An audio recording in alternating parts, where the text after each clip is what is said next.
بسم اللہ الرحمن الرحیم۔ السلام علیکم ناظرین کرام، حضرت نوح علیہ السلام دنیا میں چوتھے نبی اور کفار کی طرف بھیجے جانے والے پہلے رسول ہیں۔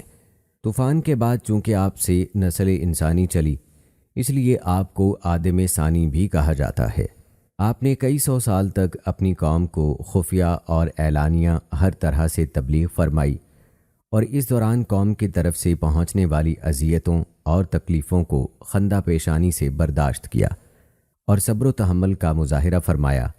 عرصہ دراز تک قوم کو نصیحت کرنے کے باوجود صرف 80 افراد نے ایمان قبول کیا، اور جب قوم کے ایمان لانے اور راہ راست پر آنے کی کوئی امید باقی نہ رہی تو حضرت نوح علیہ السلام نے ان کے خلاف دعا کی جو قبول ہوئی۔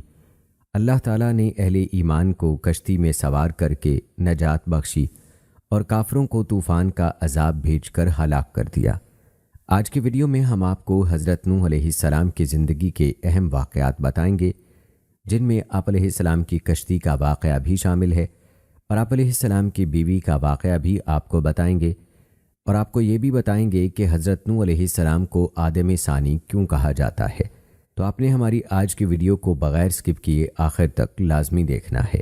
ناظرین، آپ کو بتاتے چلیں کہ حضرت نوح علیہ السلام کا اسم گرامی یشکر یا عبد الغفار تھا اور لقب نوح ہے۔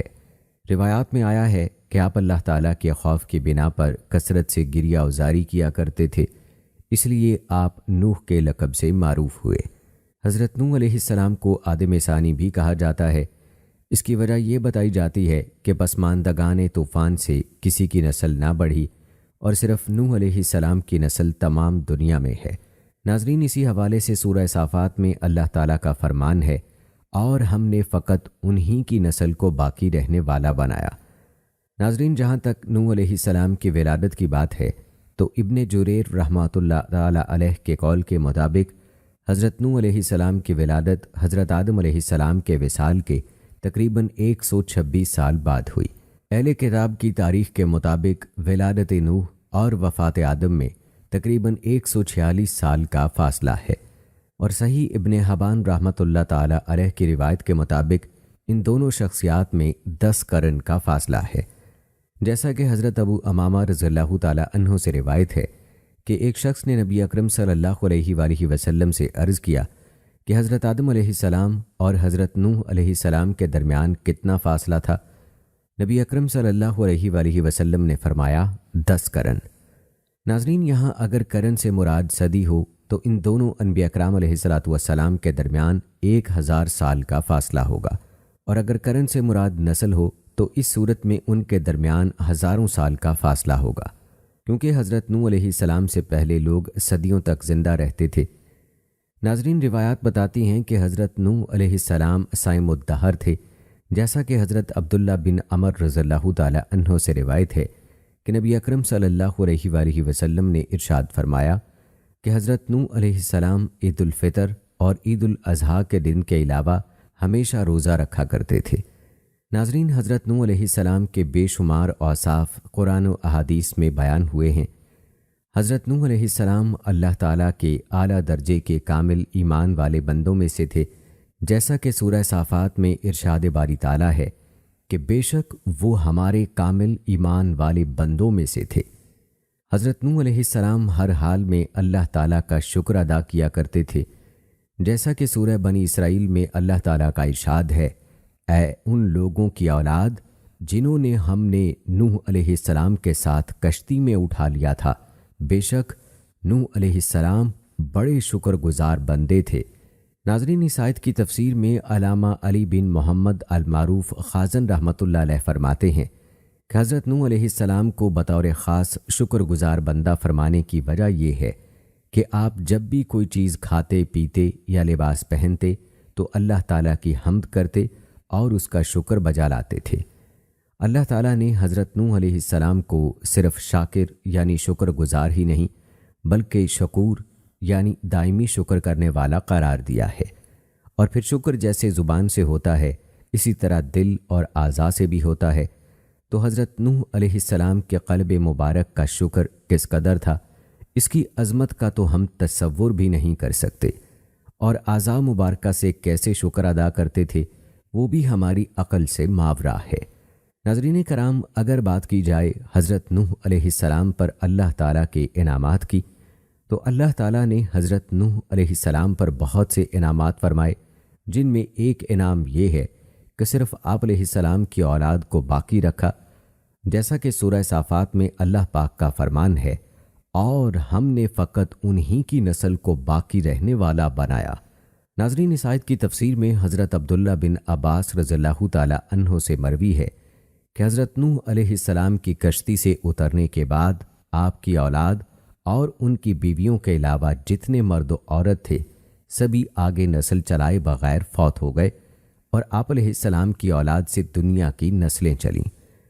اسی طرح حضرت سمرہ رضی اللہ تعالی عنہ سے روایت ہے کہ نبی اکرم صلی اللہ علیہ وآلہ وسلم نے ارشاد فرمایا کہ عرب والے سام کی اولاد سے ہیں، حبشی حام کی نسل سے ہیں، اور رومی یافس کی اولاد سے ہیں۔ ناظرین، حضرت نوح علیہ السلام پر اللہ تعالیٰ کا ایک اور انعام یہ ہے کہ نبوت اور کتاب آپ کی اولاد میں رکھی گئی، اور آپ کے بعد جتنے نبی اور رسول دنیا میں مبعوث ہوئے سب آپ کی اولاد میں سے تھے، اور تمام آسمانی کتابیں بھی آپ کی اولاد میں سے مخصوص ہستیوں پر نازل ہوئیں، جیسا کہ سورہ الحدید میں ارشاد باری تعالیٰ ہے، اور بے شک ہم نے نوح اور ابراہیم علیہ السلام کو بھیجا، اور ہم نے دونوں کی اولاد میں رسالت اور کتاب مقرر فرما دی، تو ان میں سے بعض ہدایت یافتہ ہیں اور ان میں سے اکثر لوگ نافرمان ہیں۔ ناظرین، بیان کی گئی آیت میں دو رسولوں کا ذکر خیر ہے۔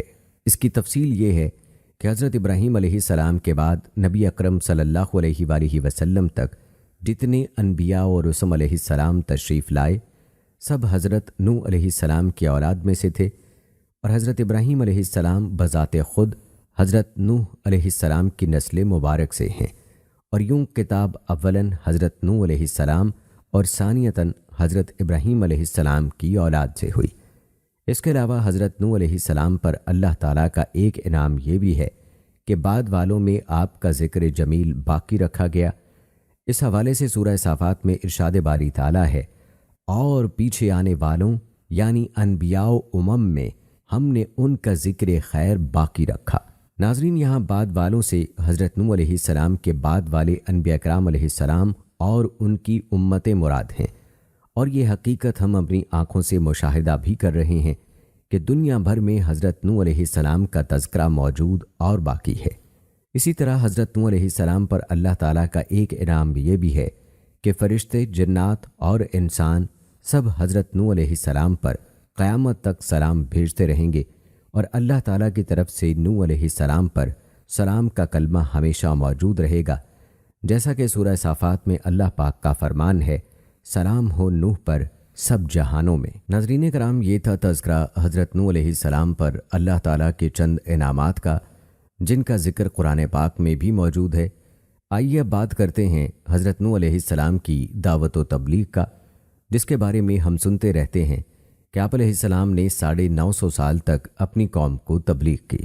حضرت ابن عباس رضی اللہ تعالی عنہ روایت کرتے ہیں کہ نبی کریم صلی اللہ علیہ وآلہ وسلم نے فرمایا، کسی نبی کو اپنی قوم کے ہاتھوں اتنی تکلیف اور اذیت نہیں پہنچی جتنی حضرت نوح علیہ السلام کو اپنی قوم کے ہاتھوں برداشت کرنی پڑی۔ کافر ان کو ڈراتے، دھمکاتے اور تبلیغ سے باز رکھنے کے لیے اتنا مارتے کہ وہ بے ہوش ہو جاتے، کبھی ان کے گلے میں پھندا ڈال کر بازاروں میں گھسیٹتے پھرتے۔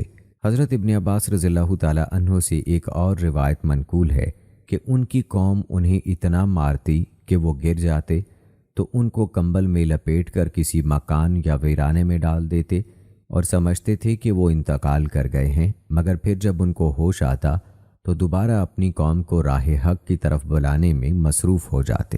حضرت نوح علیہ السلام کی مدلل دعوت کا انکار کرنے کے ساتھ ساتھ گمراہ قوم نے عجیب و غریب دلائل سے غالب آنے کی کوشش لا حاصل کی۔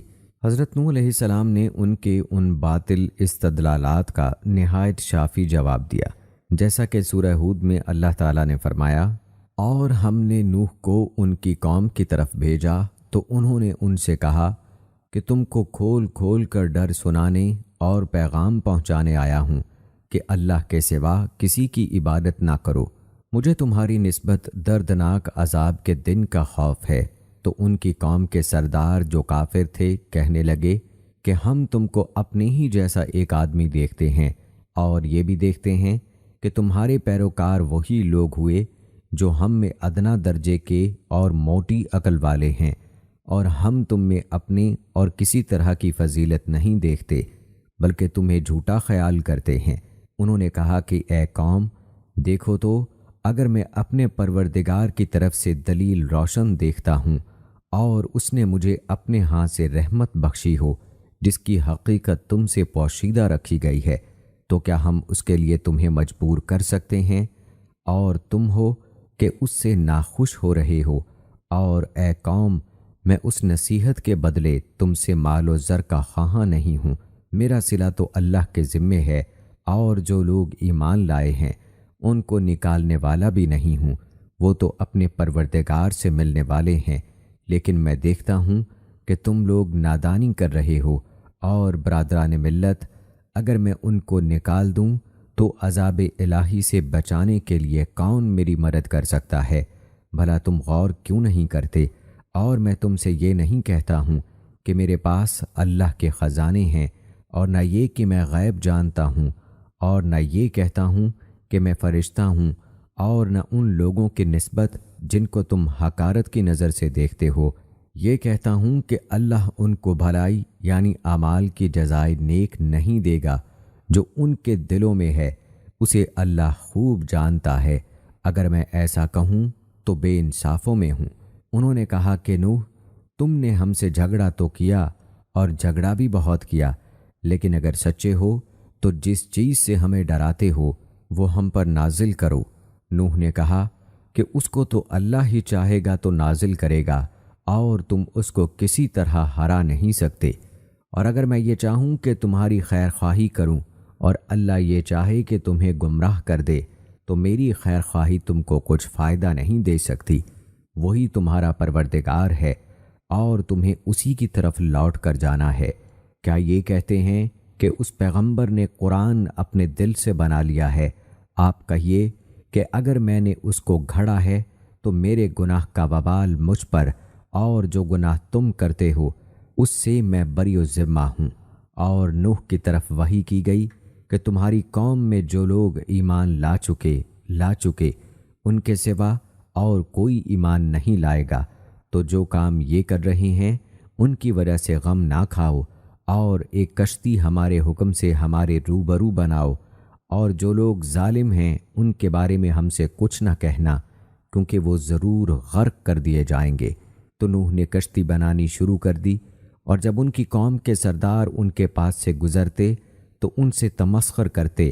وہ نوح کہتے کہ اگر تم ہم سے تمسخر کرتے ہو تو جس طرح تم ہم سے تمسخر کرتے ہو اسی طرح ایک وقت ہم بھی تم سے تمسخر کریں گے، سو تم کو جلد معلوم ہو جائے گا کہ کس پر عذاب آتا ہے جو اسے رسوا کرے گا، اور کس پر ہمیشہ کا عذاب نازل ہوتا ہے۔ یہاں تک کہ جب ہمارا حکم آ پہنچا اور تنور جوش مارنے لگا تو ہم نے نوح کو حکم دیا کہ ہر قسم کے جانداروں میں سے جوڑا جوڑا یعنی 2 ایک نر اور ایک مادہ لے لو، اور جس شخص کی نسبت حکم ہو چکا ہے کہ ہلاک ہو جائے گا اس کو چھوڑ کر اپنے گھر والوں کو اور جو ایمان لایا ہو اس کو کشتی میں سوار کر لو، اور ان کے ساتھ ایمان بہت ہی کم لوگ لائے تھے۔ نوح نے کہا کہ اللہ کا نام لے کر کہ اسی کے ہاتھ میں اس کا چلنا اور ٹھہرنا ہے اس میں سوار ہو جاؤ، بے شک میرا پروردگار بخشنے والا مہربان ہے۔ اور وہ ان کو لے کر طوفان کی لہروں میں چلنے لگے۔ لہریں کیا تھیں؟ گویا پہاڑ تھے۔ اس وقت نوح نے اپنے بیٹے کو جو کشتی سے الگ تھا پکارا کہ بیٹا ہمارے ساتھ سوار ہو جا اور کافروں میں شامل نہ ہو۔ اس نے کہا کہ عنقریب پہاڑ کی طرف جگہ پکڑوں گا جو کہ مجھے پانی سے بچا لے گا۔ نوح نے کہا کہ آج اللہ کے عذاب سے کوئی بچانے والا نہیں، اور نہ کوئی بچ سکتا ہے مگر جس پر اللہ رحم کرے۔ اور اتنے میں دونوں کے درمیان لہر حائل ہوئی، سو وہ ڈوب کر رہ گیا، اور حکم دیا گیا کہ اے زمین اپنا پانی نگل جا، اور اے آسمان تھم جا، تو پانی خشک ہو گیا اور کام تمام کر دیا گیا۔ اور کشتی جودی پر جا ٹھہری اور کہہ دیا گیا کہ بے انصاف لوگوں پر لعنت نازل ہو۔ اور نوح نے اپنے پروردگار کو پکارا اور کہا کہ پروردگار، میرا بیٹا بھی میرے گھر والوں میں سے ہے، تو اس کو بھی نجات دے، تیرا وعدہ سچا ہے اور تو سب سے بہتر حاکم ہے۔ اللہ نے فرمایا کہ نوح وہ تیرے گھر والوں میں سے نہیں ہے، وہ تو ناشائستہ افعال والا ہے، تو جس چیز کی حقیقت تم کو معلوم نہیں اس کے بارے میں مجھ سے سوال ہی نہ کرو، اور میں تم کو نصیحت کرتا ہوں کہ نادان نہ بنو۔ نوح نے کہا پروردگار، میں تجھ سے پناہ مانگتا ہوں کہ ایسی چیز کا تجھ سے سوال کروں جس کی مجھے حقیقت معلوم نہیں، اور اگر تو مجھے نہیں بخشے گا اور مجھ پر رحم نہیں کرے گا تو میں تباہ ہو جاؤں گا۔ حکم ہوا کہ نوح، ہماری طرف سے سلامتی اور برکتوں کے ساتھ جو تم پر اور تمہارے ساتھ کی جماعتوں پر نازل کی گئی ہیں اتر آؤ، اور کچھ اور جماعتیں ہوں گی جن کو ہم دنیا کے فوائد سے محفوظ کریں گے، پھر ان کو ہماری طرف سے دردناک عذاب پہنچے گا۔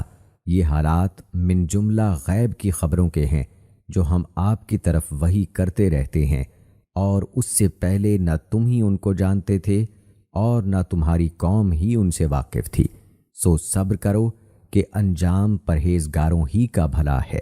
اور سورہ انبیاء میں فرمایا، اور نوح کا قصہ بھی یاد کرو، جب اس سے پیشتر انہوں نے ہم کو پکارا تو ہم نے ان کی دعا قبول فرمائی اور انہیں اور ان کے ساتھیوں کو بڑی گھبراہٹ سے نجات دی، اور جو لوگ ہماری آیتوں کی تکذیب کرتے تھے ان پر نصرت بخشی، وہ بے شک برے لوگ تھے، سو ہم نے ان سب کو غرق کر دیا۔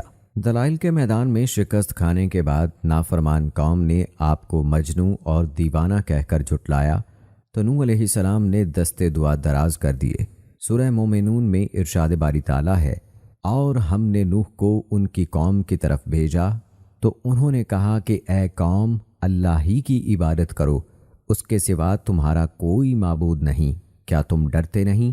تو ان کی قوم کے سردار جو کافر تھے کہنے لگے، یہ تو تم ہی جیسا آدمی ہے، تم پر بڑائی حاصل کرنا چاہتا ہے، اور اگر اللہ چاہتا تو فرشتے اتار دیتا۔ ہم نے اپنے اگلے باپ دادا میں تو یہ بات کبھی نہیں سنی تھی، اس آدمی کو تو دیوانگی کا عارضہ ہے، لہٰذا اس کے بارے میں کچھ مدت انتظار کرو۔ نوح نے کہا پروردگار، انہوں نے مجھے جھٹلایا ہے تو میری مدد کر۔ پھر ہم نے ان کی طرف وحی بھیجی کہ ہمارے سامنے اور ہمارے حکم سے کشتی بناؤ۔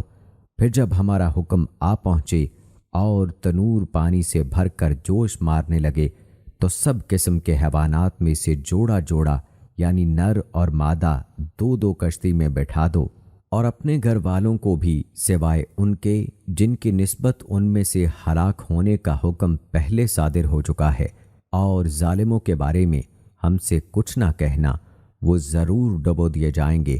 اور جب تم اور تمہارے ساتھی کشتی میں بیٹھ جاؤ تو اللہ کا شکر ادا کرنا اور کہنا کہ سب تعریفیں اللہ ہی کے لیے ہیں جس نے ہم کو ظالم لوگوں سے نجات بخشی، اور یہ بھی دعا کرنا کہ اے پروردگار، ہم کو مبارک جگہ اتارنا، اور تو سب سے بہتر اتارنے والا ہے، بے شک اس قصے میں نشانیاں ہیں اور ہمیں تو آزمائش کرنی تھی۔ سورہ قمر میں مزید فرمایا، ان سے پہلے نوح کی قوم نے بھی تکذیب کی تھی تو انہوں نے ہمارے بندے کو جھٹلایا اور کہا کہ دیوانہ ہے، اور انہیں ڈانٹا بھی تو انہوں نے اپنے پروردگار سے دعا کی کہ باری تعالیٰ، میں ان کے مقابلے میں کمزور ہوں، تو ان سے بدلہ لے لے۔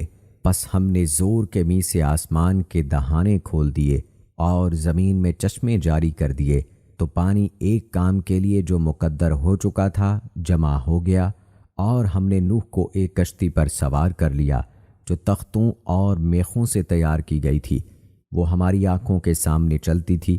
یہ سب کچھ اس شخص کے انتقام کے لیے کیا گیا جس کو کافر نہ مانتے تھے، اور ہم نے اس کو ایک عبرت بنا چھوڑا۔ تو کوئی ہے جو سوچے سمجھے، سو دیکھ لو کہ میرا عذاب اور ڈرانا کیسا ہوا، اور ہم نے قرآن کو سمجھنے کے لیے آسان کر دیا ہے۔ تو کوئی ہے جو سوچے سمجھے۔ نوح علیہ السلام نے قوم کو دن رات دعوت توحید پہنچائی، انہیں اللہ تعالیٰ کی نعمتیں یاد دلائیں، نظام کائنات میں غور و فکر کی دعوت دی، مگر قوم نے دعوت حق قبول کرنے کی بجائے دشمنی کی راہ اختیار کی اور اپنے نبی کو سنگین دھمکیاں دیں۔ آخر نبی محترم نے مایوس ہو کر قوم کی تباہی و بربادی کی دعا کر دی۔ سورہ نوح میں ارشاد باری تعالیٰ ہے، ہم نے نوح کو ان کی قوم کی طرف بھیجا کہ اپنی قوم کے لوگوں کو خبردار کر دے، بیشتر اس کے کہ ان پر درد دینے والا عذاب واقع ہو۔ انہوں نے کہا کہ اے قوم، میں تم کو کھلے طور پر نصیحت کرتا ہوں کہ اللہ کی عبادت کرو اور اس سے ڈرو اور میرا کہا مانو، وہ تمہارے گناہ بخش دے گا اور موت کے وقت مقرر تک تم کو مہلت عطا کرے گا۔ جب اللہ کا مقرر کیا ہوا وقت آ جاتا ہے تو تاخیر نہیں ہوتی۔ کاش تم جانتے ہوتے۔ جب لوگوں نے نہ مانا تو نوح نے اللہ سے عرض کی کہ پروردگار، میں اپنی قوم کو دن رات بلاتا رہا، لیکن میرے بلانے سے وہ اور زیادہ گریز کرتے رہے۔ جب بھی میں نے ان کو بلایا کہ توبہ کریں اور تو ان کو معاف فرمائے تو انہوں نے اپنے کانوں میں انگلیاں دے لیں اور کپڑے اوڑھ لیے اور اڑ گئے اور اکڑ بیٹھے۔ پھر میں ان کو کھلے طور پر بلاتا رہا اور ظاہر اور پوشیدہ ہر طرح سمجھاتا رہا اور کہا کہ اپنے پروردگار سے معافی مانگو کہ وہ بڑا معاف کرنے والا ہے، وہ تم پر آسمان سے لگاتار می برسائے گا اور مال اور بیٹوں سے تمہاری مدد فرمائے گا اور تمہاری باغ عطا کرے گا اور ان میں تمہارے لیے نہریں بہا دے گا۔ تم کو کیا ہوا کہ تم اللہ کی عظمت کا اعتقاد نہیں رکھتے، حالانکہ اس نے تم کو طرح طرح کی حالتوں کا پیدا کیا ہے۔ کیا تم نے نہیں دیکھا کہ اللہ نے 7 آسمان کیسے اوپر تلے بنائے ہیں اور چاند کو ان میں زمین کا نور بنایا ہے اور سورج کو چراغ ٹھہرایا ہے، اور اللہ ہی نے تم کو زمین سے پیدا کیا ہے، پھر اسی میں تمہیں لوٹا دے گا اور اسی سے تم کو نکال کھڑا کرے گا۔ اور اللہ ہی نے زمین کو تمہارے لیے فرش بنایا تاکہ اس کے بڑے بڑے کشادہ رستوں میں چلو پھرو۔ اس کے بعد نوح نے عرض کی کہ پروردگار، یہ لوگ میرے کہنے پر نہیں چلے اور ایسوں کے تابع ہوئے جن کو ان کے مال و اولاد نے نقصان کے سوا کچھ نہیں دیا، اور وہ بڑی بڑی چالیں چلے اور کہنے لگے کہ اپنے معبودوں کو ہرگز نہ چھوڑنا، اور ود اور سوا اور یغوث اور یعوق اور نصر کو بھی ترک نہ کرنا۔ پروردگار، انہوں نے بہت لوگوں کو گمراہ کر دیا، تو تو ان کو اور گمراہ کر دے۔ آخر وہ اپنے گناہوں کے سبب ہی غرقاب کر دیے گئے، پھر آگ میں ڈال دیے گئے، تو انہوں نے اللہ کے سوا کسی کو اپنا مددگار نہ پایا۔ اور پھر نوح نے یہ دعا کی کہ میرے پروردگار، کسی کافر کو روئے زمین پر بسا نہ رہنے دے، اگر تو ان کو رہنے دے گا تو تیرے بندوں کو گمراہ کریں گے، اور ان سے جو اولاد ہوگی وہ بھی بدکار اور ناشکر گزار ہی ہوگی۔ اے میرے پروردگار، مجھ کو اور میرے ماں باپ کو اور جو ایمان لا کر میرے گھر میں آئے اس کو اور تمام ایمان والے مردوں اور ایمان والی عورتوں کو معاف فرما، اور ظالم لوگوں کے لیے اور زیادہ تباہی بڑھا۔ دوستو، ہم آپ کو پہلے اپنی ایک ویڈیو میں بتا چکے ہیں کہ آدم علیہ السلام اور نوح علیہ السلام کے درمیان 10 قرن تھے جو سب اسلام پر قائم تھے، اور یہ بھی بتا چکے ہیں کہ قرن سے مراد نسل یا صدی ہے۔ ان نیک لوگوں کے بعد ایسے واقعات پیش آئے جن کے نتیجے میں لوگ بت پرستی میں مبتلا ہو گئے۔ اس تبدیلی کا سبب اس روایت سے واضح ہوتا ہے جو امام بخاری رحمہ اللہ نے اس آیت مبارکہ کی تفسیر میں ذکر فرمائی ہے۔ سورہ نوح میں اللہ تعالیٰ نے فرمایا، جس کا ترجمہ ہے، اور کہنے لگے کہ اپنے معبودوں کو ہرگز نہ چھوڑنا، اور ود اور سوا اور یغوث اور یعوق اور نصر کو بھی کبھی ترک نہ کرنا۔ حضرت عبداللہ بن عباس رضی اللہ تعالیٰ عنہ نے فرمایا، یہ نوح علیہ السلام کی قوم کے بعض نیک آدمیوں کے نام ہیں۔ جب وہ فوت ہو گئے تو شیطان نے ان کی قوم کے دل میں یہ بات ڈالی کہ جب وہ حضرات بیٹھا کرتے تھے وہاں بت بنا کر رکھ دو اور ان کے وہی نام رکھ دو جو ان بزرگوں کے تھے۔ انہوں نے ایسا ہی کیا۔ اس وقت بتوں کی پوجا نہیں ہوئی۔ جب وہ لوگ فوت ہو گئے اور علم مٹ گیا تب ان کی پوجا ہونے لگی۔ حضرت عبداللہ بن عباس رضی اللہ تعالیٰ عنہ نے فرمایا، نوح علیہ السلام کی قوم کی یہی بت بعد میں عرب میں پوجے گئے۔ امام ابن جریر رحمہ اللہ نے اپنی تفسیر میں محمد بن قیس رحمہ اللہ سے روایت کی ہے، انہوں نے فرمایا، یہ حضرات آدم علیہ السلام اور نوح علیہ السلام کے درمیان کے زمانے کے اولیاء کرام تھے۔ ان کے کچھ پیروکار بھی تھے جو ان کے طریقے پر چلتے تھے۔ جب وہ فوت ہو گئے تو ان کے عقیدت مند یعنی پیروکاروں نے کہا، اگر ہم ان کی تصویریں بنا لیں تو ان کی یاد کی وجہ سے ہمیں عبادت کا شوق زیادہ ہوگا۔ چنانچہ انہوں نے ان کی تصویریں بنائیں۔ جب یہ تصویریں بنانے والے افراد فوت ہو گئے اور ان کی جگہ دوسرے لوگ آ گئے تو ابلیس ان کے دلوں میں وسوسہ ڈالا کہ تمہارے باپ دادا ان اولیاء کرام کی عبادت کیا کرتے تھے اور انہی کی وجہ سے انہیں بارش ملتی تھی۔ چنانچہ ان لوگوں نے ان کی عبادت شروع کر دی۔ ابو المطہر سے روایت ہے کہ ابو جعفر محمد باقر نماز پڑھ رہے تھے کہ حاضرین نے یزید بن مہلب کا ذکر کیا۔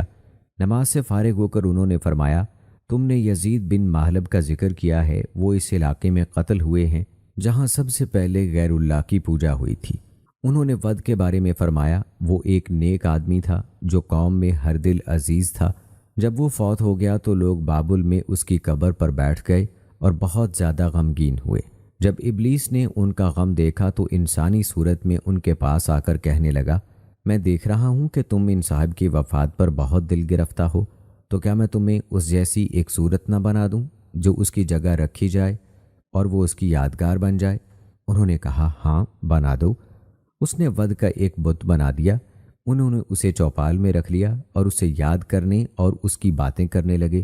جب ابلیس نے دیکھا کہ لوگ ود کو بہت یاد کرتے ہیں تو کہا، کیا میں تم سے ہر شخص کے گھر میں اس طرح کا ایک مجسمہ نہ بنا دوں جس کو دیکھ کر وہ اسے یاد کریں؟ انہوں نے کہا، ہاں بنا دو۔ اس نے ہر شخص کے گھر میں ایک بت بنا دیا۔ وہ اس کو دیکھ کر اس اللہ کے ولی ود کو یاد کرتے تھے۔ جب ان کے بیٹے بڑے ہوئے تو انہوں نے اپنے بزرگوں کو ان بتوں کو اہمیت دیتے دیکھا تو وہ بھی اسی طرح اہمیت دیتے رہے، حتیٰ کہ اگلی نسلوں کے لوگ اس بات سے بے خبر ہو گئے کہ ان کے بزرگ انہیں کیوں یاد کرتے تھے۔ البتہ انہوں نے آہستہ آہستہ ان کی عبادت شروع کر دی۔ چنانچہ سب سے پہلے جس مخلوق کی عبادت کی گئی وہ ود بزرگ کا بت تھا۔ اس تفصیل سے معلوم ہوتا ہے کہ ہر بت کو پوجنے والی ایک الگ جماعت تھی۔ یہ بھی کہا جاتا ہے کہ جب طویل زمانہ گزر گیا تو انہوں نے تصویروں کی جگہ مجسم بت بنا لیے تاکہ زیادہ دیر تک قائم رہ سکیں۔ یعنی پہلے تصویریں بنائی گئی تھیں، بعد میں تصویروں کے مٹ جانے کے خوف سے مجسمے بنائے گئے، بعد میں ان کی عبادت ہونے لگی۔ ان کے ہاں ان کی عبادت کے بہت سے طریقے تھے۔ حضرت ام سلمہ اور ام حبیبہ رضی اللہ تعالی عنہا نے حبشہ میں جو گرجا دیکھا تھا اس کا ذکر رسول اللہ صلی اللہ علیہ وآلہ وسلم سے کیا۔ اس کا نام ماریا تھا۔ انہوں نے اس کی خوبصورتی کا ذکر کیا اور اس میں جو تصویریں تھیں ان کا ذکر کیا تو رسول اللہ صلی اللہ علیہ وآلہ وسلم نے فرمایا، ان لوگوں میں جب کوئی نیک آدمی فوت ہو جاتا تھا تو اس کی قبر پر مسجد یعنی عبادت گاہ تعمیر کرتے تھے اور اس میں یہ تصویریں بناتے تھے۔ اللہ کے ہاں یہ لوگ مخلوقات میں بدترین ہیں۔ دوستو، جب زمین میں خرابی پھیل گئی اور بت پرستی کی وبا عام ہو گئی تو اللہ تعالیٰ نے اپنے بندے اور اپنے رسول حضرت نوح علیہ السلام کو مبعوث فرمایا، جو ایک اللہ کی عبادت کی طرف بلانے لگے جس کا کوئی شریک نہیں اور اس کے سوا ہر چیز کی عبادت سے منع کرنے لگے۔ چنانچہ آپ پہلے رسول ہیں جنہیں اللہ تعالیٰ نے زمین والوں کی طرف بھیجا۔ حضرت ابو ہریرہ رضی اللہ تعالی عنہ سے مروی حدیث میں ہے کہ رسول اللہ صلی اللہ علیہ وآلہ وسلم نے فرمایا، تب لوگ آدم علیہ السلام کے پاس آئیں گے اور کہیں گے، اے آدم، آپ تمام انسانوں کے والد ہیں، آپ کو اللہ نے اپنے ہاتھ سے پیدا فرمایا، آپ کے اندر اپنی پیدا کی ہوئی خاص روح ڈالی اور فرشتوں سے آپ کو سجدہ کروایا اور آپ کو جنت میں ٹھہرایا، کیا آپ اللہ کے حضور ہماری شفاعت نہیں کریں گے؟ کیا آپ نہیں دیکھ رہے کہ ہم کس مصیبت میں گرفتار ہیں اور وہ مصیبت کس حد تک پہنچ چکی ہے؟ آدم علیہ السلام فرمائیں گے، میرا رب آج سخت غصے میں ہے، اس سے پہلے کبھی اس قدر جلال میں نہیں آیا، نہ آئندہ کبھی آئے گا۔ اس نے مجھے ایک درخت سے منع کیا تھا لیکن میں نے حکم عدولی کی، ہائے میری جان، میری جان، کسی اور کے پاس جاؤ، نوح علیہ السلام کے پاس چلے جاؤ۔ لوگ نوح علیہ السلام کے پاس جائیں گے اور کہیں گے، اے نوح، آپ زمین والوں کی طرف مبعوث ہونے والے پہلے رسول ہیں، اللہ تعالیٰ نے آپ کا نام شکر گزار بندہ رکھا ہے، کیا آپ نہیں دیکھ رہے کہ ہم کس مصیبت میں گرفتار ہیں؟ اور وہ کس حد کو پہنچ چکی ہے، کیا آپ اللہ کے دربار میں ہماری شفاعت نہیں کریں گے؟ نوح علیہ السلام فرمائیں گے، میرا رب آج سخت غصے میں ہے، اس سے پہلے کبھی اس قدر جلال میں نہیں آیا، نہ آئندہ آئے گا، ہائے میری جان میری جان۔ آخر تک پوری حدیث بیان فرمائی۔ جب اللہ تعالیٰ نے نوح علیہ السلام کو مبعوث فرمایا تو انہوں نے لوگوں کو اللہ وحدہ لا شریک کی عبادت کرنے کو کہا اور یہ فرمایا کہ وہ اللہ کے ساتھ کسی بت، مجسمے یا طاغوت کی پوجا نہ کریں، اس کی وحدانیت کا اقرار کریں اور یہ تسلیم کریں کہ اس کے سوا نہ کوئی عبادت کے لائق ہے نہ کوئی رب ہے۔ ان کی اولاد میں مبعوث ہونے والے دوسرے انبیاء کرام علیہ السلام کو بھی اللہ نے یہی حکم دیا تھا۔ اللہ تعالیٰ نے نوح علیہ السلام اور ابراہیم علیہ السلام کے بارے میں فرمایا، ہم نے ان دونوں کی اولاد میں نبوت اور کتاب رکھ دی، یعنی نوح علیہ السلام کے بعد آنے والا ہر نبی ان کی اولاد سے تھا، اور یہی شان ابراہیم علیہ السلام کی ہے۔ پھر سورہ نحل میں اللہ تعالیٰ نے فرمایا، اور ہم نے ہر جماعت میں پیغمبر بھیجا کہ اللہ ہی کی عبادت کرو اور بتوں کی پرستش سے اجتناب کرو۔ پھر اللہ تعالیٰ نے سورہ زخرف میں فرمایا، اور اے محمد، جو پیغمبر ہم نے تجھ سے پہلے بھیجے ہیں ان سے دریافت کر لو کہ کیا ہم نے اللہ کے سوا اور معبود بنائے تھے کہ ان کی عبادت کی جائے۔ پھر مزید اللہ تعالیٰ نے سورہ الانبیاء میں فرمایا، اور جو پیغمبر ہم نے تجھ سے پہلے بھیجے ان کی طرف یہی وحی بھیجی ہے کہ میرے سوا کوئی معبود نہیں، سو میری ہی عبادت کرو۔ اسی لیے نوح علیہ السلام نے اپنی قوم سے فرمایا تھا، جس کا ذکر اللہ تعالیٰ نے سورہ الاعراف میں کیا، اللہ کی عبادت کرو، اس کے سوا تمہارا کوئی معبود نہیں، مجھے تمہارے بارے میں بڑے دن کے عذاب کا بہت ہی ڈر ہے۔ پھر مزید اللہ تعالیٰ نے سورہ ہود میں فرمایا کہ تم صرف اللہ ہی کی عبادت کرو، مجھے تو تم پر دردناک دن کے عذاب کا خوف ہے۔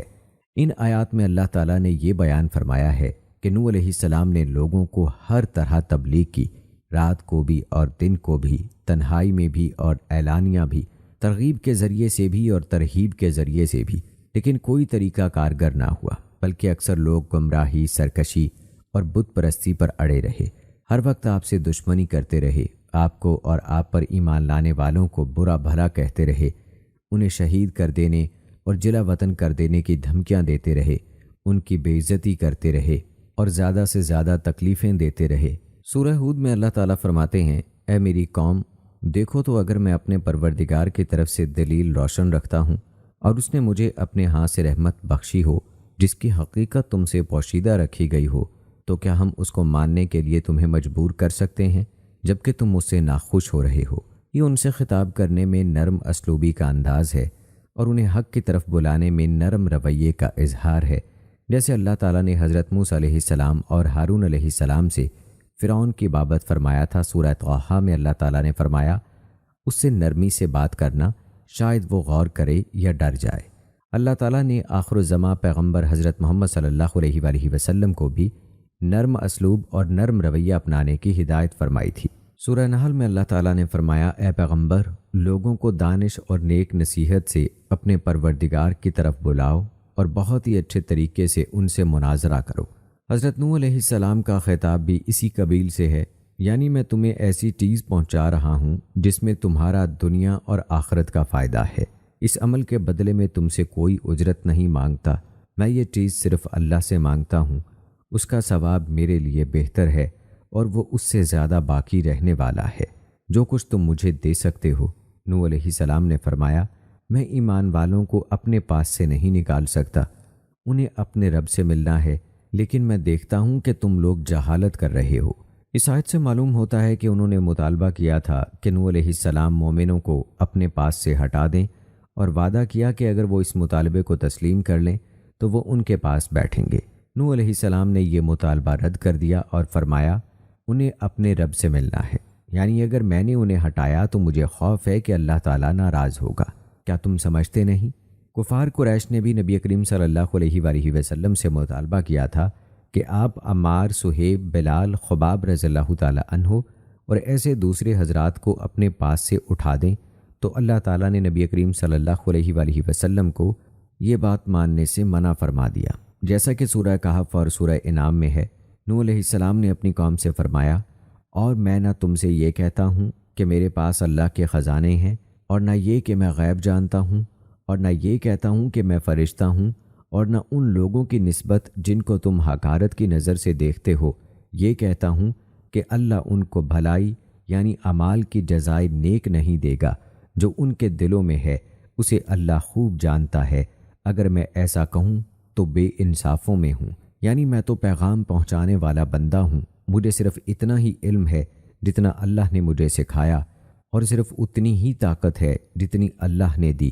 میں تو اللہ کی مرضی کے خلاف اپنے نفع و نقصان کا بھی مالک نہیں، اور نہ میں یہ کہتا ہوں کہ میرے پیروکاروں کے لیے قیامت کو اللہ کے ہاں کوئی نعمت نہیں ہوگی۔ ان کے بارے میں اللہ زیادہ جانتا ہے کہ ان کے دلوں میں کیا ہے۔ وہ نیکی کا اچھا بدلہ دے گا اور گناہ کا برا بدلہ دے گا۔ دوسرے مقامات پر مذکور ہے کہ ان لوگوں نے کہا کیا ہم تم کو مان لیں حالانکہ تمہارے پیروکار تو رذیل لوگ ہیں۔ نوح علیہ السلام نے کہا مجھے کیا معلوم کہ وہ کیا کرتے ہیں، ان کا حساب میرے پروردگار کے ذمے ہے۔ کاش تم سمجھو، اور میں مومنوں کو نکال دینے والا نہیں ہوں، میں تو صرف کھول کھول کر نصیحت کرنے والا ہوں۔ اور آئیے دوستو اب تذکرہ کرتے ہیں کہ جب قوم نوح نے خود عذاب مانگا، صدیاں بیت گئیں لیکن حضرت نوح علیہ السلام کا قوم سے بحث و مباحثہ چلتا رہا، جیسا کہ اللہ تعالیٰ نے فرمایا سو وہ ان میں 50 برس کم 1000 برس رہے، پھر ان کو طوفان کے عذاب نے آ پکڑا اور وہ ظالم تھے۔ یعنی اتنی طویل مدت گزر جانے کے بعد تھوڑے سے افراد ایمان لائے۔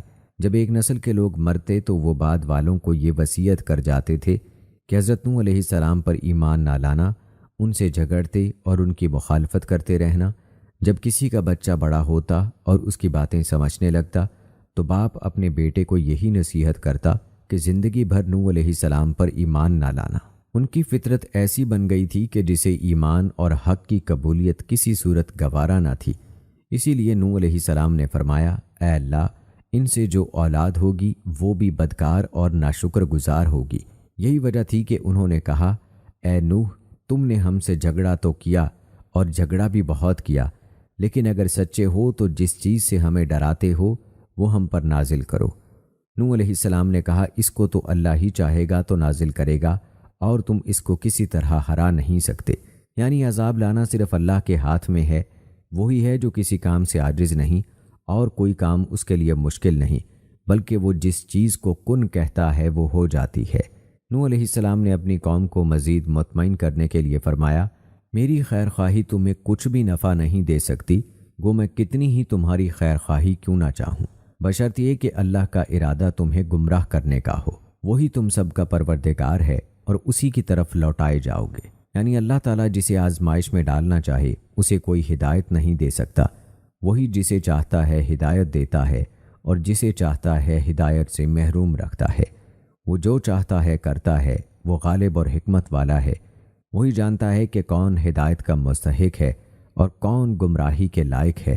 اسی کی حکمت کامل اور اسی کی دلیل باطل شکن ہے۔ حضرت نوح علیہ السلام نے دن رات انتھک محنت کی اور قوم کو دعوت توحید دی، مگر 950 سال کی اس بے مثال جد و جہد کے بعد بھی قوم نے دعوت ایمان قبول نہ کی، بلکہ الٹا عذاب کا مطالبہ کر دیا۔ اللہ تعالیٰ نے سورہ ہود میں فرمایا اور نوح کی طرف وحی کی گئی کہ تمہاری قوم میں جو لوگ ایمان لا چکے ان کے سوا اور کوئی ایمان نہیں لائے گا، تو جو کام یہ کر رہے ہیں ان کی وجہ سے غم نہ کھاؤ۔ اس میں قوم کی بدسلوکی پر آپ کے لیے تسلی ہے، اور قوم کے بارے میں یہ بتا کر کہ اب مزید افراد ایمان نہیں لائیں گے یہ کہا گیا کہ اب تک جو کچھ ہوا اس پر غم نہ کریں، کیونکہ اللہ کی مدد پہنچنے والی ہے اور عجیب واقعات پیش آنے والے ہیں۔ ارشاد باری تعالیٰ ہے اور ایک کشتی ہمارے حکم سے ہمارے روبرو بناؤ، اور جو لوگ ظالم ہیں ان کے بارے میں ہم سے کچھ نہ کہنا، کیونکہ وہ ضرور غرق کر دیے جائیں گے۔ اس کی وجہ یہ تھی کہ جب حضرت نوح علیہ السلام ان لوگوں کی اصلاح سے مایوس ہو گئے اور انہیں یقین ہو گیا کہ ان میں خیر کی کوئی رمق باقی نہیں رہی، کیونکہ انہوں نے ہر قول و فعل کے ذریعے سے ہر طرح آپ کو تکلیفیں پہنچائیں، مخالفت اور تکذیب کی، تب آپ نے ان پر اللہ کا غضب نازل ہونے کی دعا کی۔ اللہ تعالیٰ نے آپ کی دعا قبول کر لی۔ ارشاد باری تعالیٰ ہے اور ہم کو نوح نے پکارا سو دیکھ لو کہ ہم دعا کو کیسے اچھے قبول کرنے والے ہیں، اور ہم نے ان کو اور ان کے گھر والوں کو بڑی مصیبت سے نجات دی۔ اور پھر اسی طرح سورہ انبیاء میں اللہ تعالیٰ نے فرمایا، اے نبی، نوح کا قصہ بھی یاد کرو، جب اس نے اس سے پہلے ہم کو پکارا تو ہم نے اس کی دعا قبول فرمائی اور اسے اور اس کے ساتھیوں کو بڑی مصیبت سے نجات دی۔ نوح علیہ السلام نے اللہ تعالیٰ سے مزید فریاد کرتے ہوئے فرمایا، پروردگار، میری قوم نے تو مجھے جھٹلا دیا، سو تو میرے اور ان کے درمیان ایک کھلا فیصلہ کر دے اور مجھے اور جو میرے ساتھ ایمان لانے والے ہیں ان کو بچا لے۔ اللہ تعالیٰ نے سورہ قمر میں فرمایا، تو انہوں نے اپنے پروردگار سے دعا کی کہ باری تعالیٰ، میں ان کے مقابلے میں کمزور ہوں تو ان سے بدلہ لے۔ نوح علیہ السلام نے یہ دعا کی کہ میرے پروردگار، کسی کافر کو روئے زمین پر بسا نہ رہنے دے، اگر تو ان کو رہنے دے گا تو وہ تیرے بندوں کو گمراہ کریں گے اور ان سے جو اولاد ہوگی وہ بھی بدکار اور ناشکر گزار ہوگی۔ اس طرح ان کے کفر و فجور کے جرائم کے ساتھ ساتھ ان کے نبی کی بد دعا کا وبال بھی ان پر آ پڑا۔ تب اللہ تعالیٰ نے نوح علیہ السلام کو ایک کشتی بنانے کا حکم دیا۔ یہ ایک بہت بڑا بحری جہاز تھا جس کی اس سے پہلے کوئی نظیر نہ تھی اور نہ بعد میں اس کی کوئی مثال مل سکی۔ اللہ تعالیٰ نے آپ کو پیشگی ہدایت فرما دی کہ جب اللہ کا حکم آ پہنچے گا اور ان پر وہ عذاب آ جائے گا جو مجرم لوگوں سے ٹلا نہیں کرتا، تو ایسا نہ ہو کہ ان پر عذاب اترتا دیکھ آپ کے دل میں رحم آ جائے، اس لیے فرمایا، اور جو لوگ ظالم ہیں ان کے بارے میں ہم سے کچھ نہ کہنا، کیونکہ وہ ضرور غرق کر دیے جائیں گے۔ دنیا میں کفر و عناد قوم نوح کا شیوا تھا۔ قیامت کے دن بھی وہ جھوٹ بولتے ہوئے یہ دعویٰ کریں گے کہ ان کے پاس کوئی رسول نہیں آیا۔ صحیح بخاری کی روایت کے مطابق رسول اللہ صلی اللہ علیہ وآلہ وسلم نے فرمایا، حضرت نوح علیہ السلام اور ان کی امت حاضر ہوں گے۔ اللہ تعالیٰ فرمائے گا، کیا تو نے میرا پیغام اپنی امت کو پہنچا دیا تھا؟ وہ عرض کریں گے، ہاں یا رب۔ اللہ تعالیٰ ان کی امت سے فرمائے گا، کیا انہوں نے تم لوگوں کو میرا پیغام پہنچا دیا تھا؟ وہ کہیں گے، نہیں، ہمارے پاس تو کوئی نبی نہیں آیا۔ اللہ تعالیٰ نوح علیہ السلام سے فرمائے گا، تیرا گواہ کون ہے؟ وہ عرض کریں گے، محمد صلی اللہ علیہ وآلہ وسلم اور ان کی امت۔ تب ہم مسلمان گواہی دیں گے کہ نوح علیہ السلام نے تبلیغ کی تھی۔ اس آیت مبارکہ میں اسی طرف اشارہ ہے، اور اسی طرح ہم نے تم کو امت معتدل بنایا ہے تاکہ تم لوگوں پر گواہ بنو اور پیغمبر آخر الزماں تم پر گواہ بنے۔ یہ امت اپنے سچے نبی کی گواہی کی بنیاد پر گواہی دے گی کہ اللہ نے نوح علیہ السلام کو حق دے کر مبعوث فرمایا اور انہوں نے اپنی قوم کو بہترین اور کامل ترین انداز سے تبلیغ کی، انہیں ہر اس کام کا حکم دیا جس سے انہیں دینی فائدہ حاصل ہو، اور ہر اس کام سے منع فرمایا جس سے ان کی دینی حالت کو نقصان پہنچتا ہو۔ تمام انبیاء کرام علیہ السلام کی یہی شان اور یہی کیفیت رہی ہے۔ وہ تو اپنی قوم پر اتنی شفقت کرنے والے تھے کہ اپنی قوم کو دجال سے بھی متنبع فرمایا، حالانکہ ان کے زمانے میں اس کے ظاہر ہونے کی توقع نہیں تھی۔ حضرت عبداللہ بن عمر رضی اللہ تعالی عنہ سے روایت ہے، انہوں نے فرمایا، رسول اللہ صلی اللہ علیہ وآلہ وسلم نے لوگوں میں کھڑا ہو کر اللہ تعالیٰ کی شان کے لائق حمد و ثنا فرمائی، پھر دجال کا ذکر کرتے ہوئے فرمایا، میں تمہیں اس سے متنبع کرتا ہوں۔ ہر نبی نے اپنی قوم کو اس سے ڈرایا ہے۔ نوح علیہ السلام نے بھی اپنی قوم کو اس دجال سے ڈرایا تھا۔ البتہ میں تمہیں ایک ایسی بات بتا رہا ہوں جو کسی نبی نے اپنی قوم سے بیان نہیں فرمائی۔ تمہیں معلوم ہونا چاہیے کہ دجال کانا ہے اور تمہارا رب یکچشم نہیں۔ حضرت ابو ہریرہ رضی اللہ تعالی عنہ سے روایت ہے کہ نبی کریم صلی اللہ علیہ وآلہ وسلم نے فرمایا، کیا میں تمہیں دجال کے بارے میں وہ بات نہ بتاؤں جو کسی نبی نے اپنی قوم کو نہیں بتائی؟ وہ کانا ہے، وہ اپنے ساتھ جھوٹ موٹ کی جنت اور جہنم لائے گا، جس کو وہ جنت کہے گا وہ حقیقت میں آگ ہوگی۔ میں تمہیں اس سے ڈراتا ہوں جیسے نوح علیہ السلام نے اپنی قوم کو اس سے متنبع کیا تھا۔ دوستو، پھر آتا ہے طوفان کی آمد اور نجات پانے والوں کو شکر ادا کرنے کا حکم۔ امام ابن جریر اور دوسرے علماء رحمہ اللہ نے فرمایا کہ طوفان قبطی حساب کے مطابق اگست کی 13 تاریخ کو شروع ہوا۔ قوم کی مسلسل ہٹ دھرمی سے عاجز آ کر نوح علیہ السلام نے اپنے رب سے دعا کی اور اللہ تعالیٰ نے دعا قبول کر کے بدکار قوم کو تباہ و برباد کر دیا۔ اللہ تعالیٰ نے سورہ مومنون میں ارشاد فرمایا، جب ہمارا حکم آ پہنچے اور تنور پانی سے بھر کر جوش مارنے لگے تو سب قسم کے حیوانات میں سے جوڑا جوڑا یعنی نر اور مادہ 2 کشتی میں بٹھا دو، اور اپنے گھر والوں کو بھی سوائے ان کے جن کی نسبت ان میں سے ہلاک ہونے کا حکم پہلے صادر ہو چکا ہے، اور ظالموں کے بارے میں ہم سے کچھ نہ کہنا، وہ ضرور ڈبو دیے جائیں گے۔ چنانچہ اللہ تعالیٰ نے آپ کو حکم دیا کہ جب میرا حکم آ جائے اور عذاب شروع ہو جائے تو ہر جانور اور ہر جاندار کا ایک ایک جوڑا کشتی میں سوار کر لیں، خواہ ان کا گوشت کھایا جاتا ہو یا نہ کھایا جاتا ہو، تاکہ اس کی نسل باقی رہے، اور اپنے گھر کے افراد کو بھی سوار کر لیں، مگر جس کے بارے میں پہلے فرمان جاری ہو چکا ہے اسے سوار نہ کریں۔ اس سے مراد وہ کافر ہیں جن کے بارے میں آپ کی بد دعا قبول ہو چکی ہے اور ان سے عذاب نہیں ٹل سکتا۔ اللہ تعالیٰ نے حکم دیا کہ عذاب نازل ہوتا دیکھ کر کافروں کے حق میں دعا نہ کر دیں، کیونکہ اس کا حتمی فیصلہ اللہ کی طرف سے ہو چکا ہے، جس کی یہ شان ہے کہ وہ جو چاہتا ہے کرتا ہے۔ آیت میں مذکور لفظ تنور سے اکثر علماء نے سطح زمین مراد لی ہے، یعنی زمین کے ہر حصے سے پانی پھوٹ نکلا، حتیٰ کہ جن تنوروں میں آگ جلائی جاتی ہے ان میں سے بھی پانی نکلنے لگا۔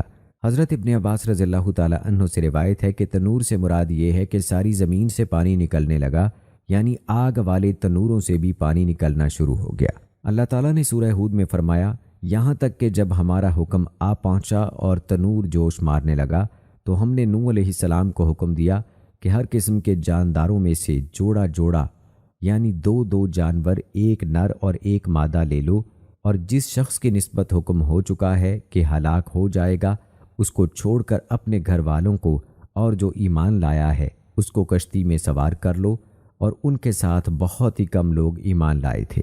یعنی اللہ نے حکم دیا کہ جب عذاب آئے تو ہر قسم کے جانداروں کا ایک ایک جوڑا کشتی میں سوار کر لیں۔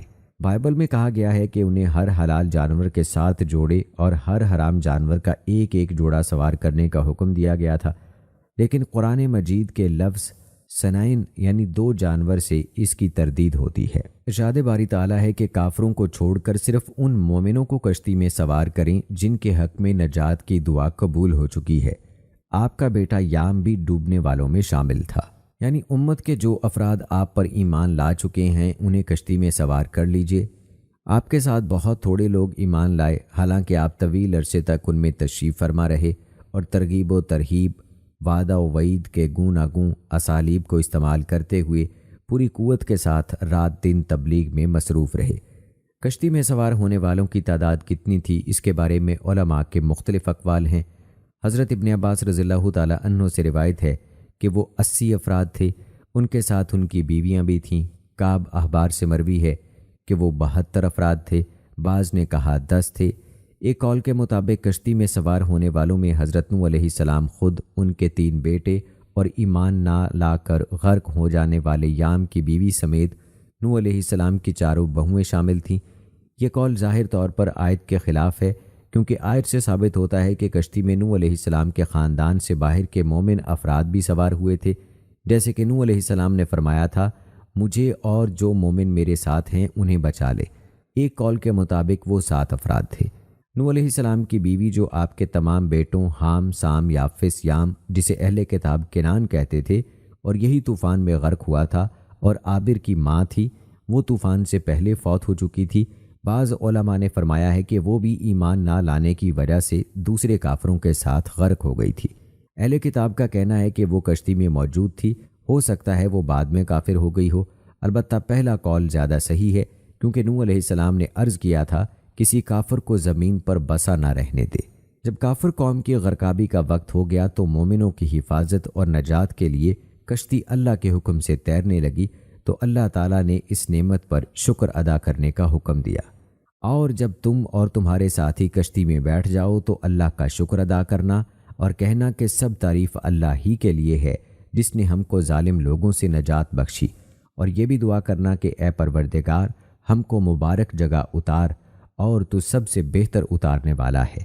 یعنی اللہ تعالیٰ نے نوح علیہ السلام کو حکم دیا کہ وہ اللہ کی تعریف اور شکر کریں، کیونکہ اس نے یہ کشتی ان کے لیے مسخر فرمائی، اس کے ذریعے سے انہیں نجات دی، قوم کا فیصلہ کر دیا اور مخالفین کی تباہی کے ساتھ نوح علیہ السلام کی آنکھیں ٹھنڈی کر دیں، جیسے ارشاد باری تعالیٰ ہے سورہ زخرف میں اللہ تعالیٰ نے فرمایا، اور جس نے تمام قسم کے حیوانات پیدا کیے اور تمہارے لیے کشتیاں اور 4 پائے بنائے جن پر تم سوار ہوتے ہو تاکہ تم ان کی پیٹھ پر چڑھ بیٹھو، اور جب اس پر بیٹھ جاؤ تو اپنے پروردگار کے احسان کو یاد کرو اور کہو کہ وہ ذات پاک ہے جس نے اس کو ہمارے زیر فرمان کر دیا اور ہم میں طاقت نہ تھی کہ اس کو بس میں کر لیتے، اور ہم اپنے پروردگار کی طرف لوٹ کر جانے والے ہیں۔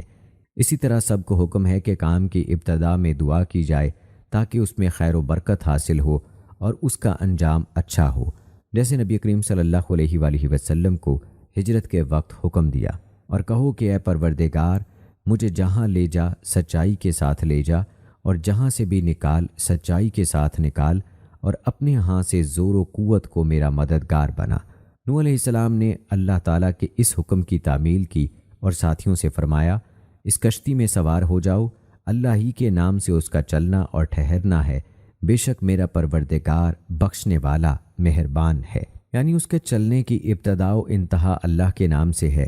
میرا رب بخشنے والا، رحم کرنے والا ہے، لیکن ساتھ ہی وہ سخت سزا دینے والا بھی ہے، اس لیے اس کا عذاب مجرموں پر آ کر رہتا ہے، جیسے ان لوگوں پر آیا جنہوں نے اس کے ساتھ کفر کیا اور غیر اللہ کی عبادت کی۔ دوستو، طوفان نوح کی کیفیت اور نوح علیہ السلام کے بیٹے کی غرقابی کے بارے میں اللہ تعالیٰ کا ارشاد ہے، اور وہ ان کو لے کر طوفان کی لہروں میں چلنے لگی۔ لہریں کیا تھیں؟ گویا کے پہاڑ تھے۔ اس کی وجہ یہ تھی کہ اللہ تعالیٰ نے آسمان سے ایسی شدید بارش نازل فرمائی جو زمین پر اس سے پہلے کبھی نہیں ہوئی تھی، نہ بعد میں کبھی ہوگی۔ یوں لگتا تھا جیسے مشکوں کے منہ کھول دیے گئے ہیں، اور اللہ کے حکم سے زمین پر ہر راستے اور ہر خطے سے پانی پھوٹنے لگا، جیسا کہ اللہ تعالیٰ نے سورہ قمر میں فرمایا۔ تو نوح نے اپنے پروردگار سے دعا کی کہ الہی، میں ان کے مقابلے میں کمزور ہوں، تو ان سے بدلہ لے لے۔ پس ہم نے زور کے می سے آسمان کے دہانے کھول دیے اور زمین میں چشمے جاری کر دیے، تو پانی ایک کام کے لیے جو مقدر ہو چکا تھا جمع ہو گیا، اور ہم نے نوح کو ایک کشتی پر جو تختوں اور میخوں سے تیار کی گئی تھی سوار کر لیا۔ وہ ہماری آنکھوں کے سامنے چلتی تھی۔ یہ سب کچھ اس شخص کے انتقام کے لیے کیا گیا جس کو کافر مانتے نہ تھے۔ اللہ تعالیٰ نے مزید فرمایا، جب پانی طغیانی پر آیا تو ہم نے تم لوگوں کو کشتی پر سوار کر لیا تاکہ اس کو تمہارے لیے یادگار بنائیں اور یاد رکھنے والے کان اسے یاد رکھیں۔ کئی مفسرین نے فرمایا کہ پانی بلند ترین پہاڑ سے بھی 15 ہاتھ بلند تھا۔ بائبل میں یہی لکھا ہوا ہے۔ حضرت ابن عباس رضی اللہ تعالی عنہ نے فرمایا کہ پانی کثرت سے نکل آیا، یعنی مشرق سے مغرب تک ساری زمین کے طول و عرض میں، میدانوں، پہاڑوں، صحراؤں اور چٹیل میدانوں میں ہر جگہ آیا، جس کے نتیجے میں ہر زندہ چیز ہلاک ہو گئی۔ اللہ تعالیٰ کا فرمان ہے، سورہ ہود میں اللہ تعالیٰ نے فرمایا، اس وقت نوح نے اپنے بیٹے کو پکارا جو کہ کشتی سے الگ تھا کہ بیٹا ہمارے ساتھ سوار ہو جا اور کافروں میں شامل نہ ہو۔ اس نے کہا کہ میں ابھی پہاڑ سے جا لگوں گا، وہ مجھے پانی سے بچا لے گا۔ انہوں نے کہا کہ آج اللہ کے عذاب سے کوئی بچانے والا نہیں اور نہ کوئی بچ سکتا ہے مگر جس پر اللہ رحم کرے۔ اتنے میں دونوں کے درمیان لہر حائل ہو گئی اور وہ ڈوب کر رہ گیا۔ یہ نوح علیہ السلام کا بیٹا یام تھا جو سام، حام اور یافس کا بھائی تھا۔ بعض علماء نے اس کا نام کینان بتایا ہے۔ وہ کافر اور فاسق تھا۔ اس نے اپنے والد کا سچا دین قبول نہ کیا، اس لیے ہلاک ہونے والوں کے ساتھ ہلاک ہو گیا، جبکہ آپ کا دین و مذہب قبول کرنے والے نجات پا گئے، حالانکہ وہ اس سے نسبی تعلق نہیں رکھتے تھے۔ ناظرین، یہ تھا تذکرہ حضرت نوح علیہ السلام کے بیٹے کینان کا۔ اب تذکرہ کرتے ہیں حضرت نوح علیہ السلام کی بیوی والا کے انجام کا۔ روایات کے مطابق حضرت نوح علیہ السلام کی ایک بیوی کافرہ تھی جو اپنی قوم سے حضرت نوح علیہ السلام کے بارے میں کہتی تھی کہ وہ مجنون ہے۔ وہ بھی اسی طوفان میں غرق ہو گئی اور اللہ تعالیٰ نے اسے عبرتناک مثال بنا دیا۔ حضرت نوح علیہ السلام جیسے اللہ تعالیٰ کے مقرب بندے کے نکاح میں ہونے کے باوجود والا نے جب دین کے معاملے میں خیانت اور ایمان کی بجائے کفر کو اختیار کیا تو حضرت نوح علیہ السلام سے قرابت داری اس کے کوئی کام نہ آئی، اور موت کے وقت والا سے فرما دیا گیا، قیامت کے دن فرما دیا جائے گا کہ تم اپنی قوم کے کفار کے ساتھ جہنم میں جاؤ، کیونکہ تمہارے اور حضرت نوح علیہ السلام کے درمیان تمہارے کفر کی وجہ سے کوئی تعلق باقی نہیں رہا۔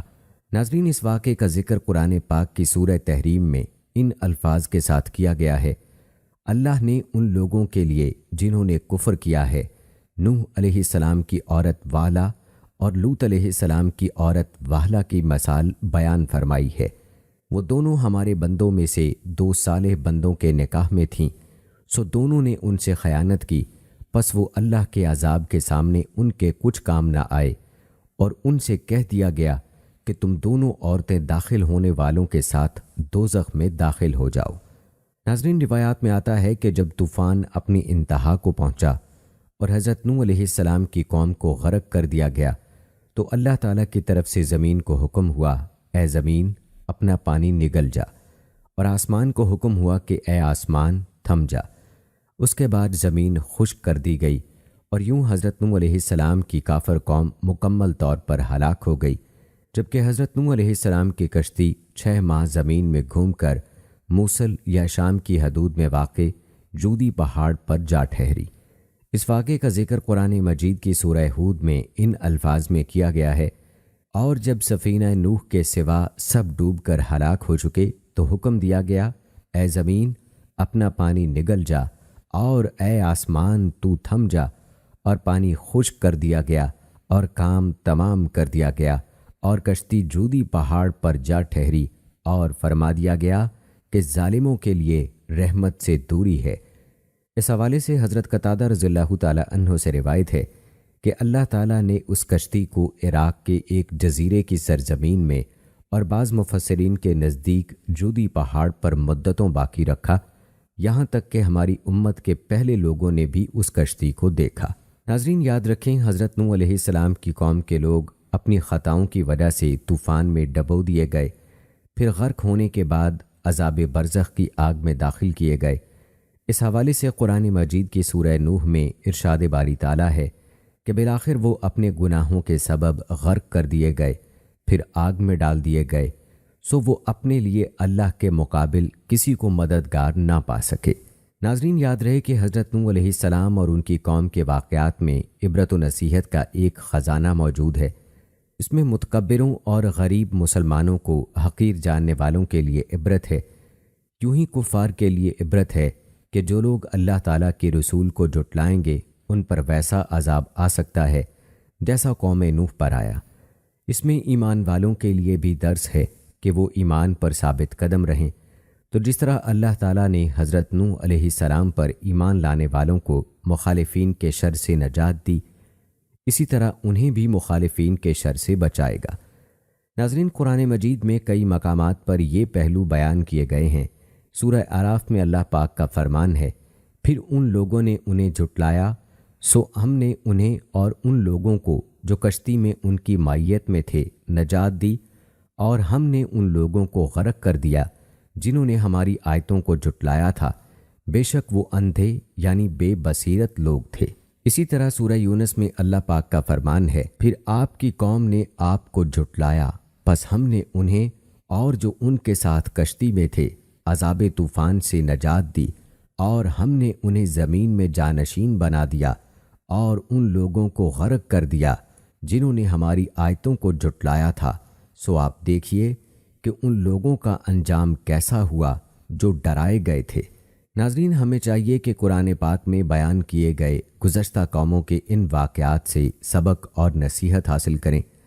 ناظرین، روایات بتاتی ہیں کہ حضرت نوح علیہ السلام کشتی میں 10ویں رجب کو سوار ہوئے اور 10ویں محرم الحرام کو کشتی جودی پہاڑ پر ٹھہری، تو حضرت نوح علیہ السلام نے اس کے شکر کا روزہ رکھا اور اپنے تمام ساتھیوں کو بھی روزہ رکھنے کا حکم فرمایا۔ کہتے ہیں جب زمین سے پانی خشک ہو گیا، اس پر چلنا پھرنا ٹھہرنا ممکن ہو گیا، تو اللہ تعالیٰ نے حضرت نوح علیہ السلام سے فرمایا کہ اے نوح، تم ہماری طرف سے سلامتی اور ان برکتوں کے ساتھ کشتی سے اتر جاؤ جو تم پر اور تمہارے ساتھیوں کی جماعت پر ہیں۔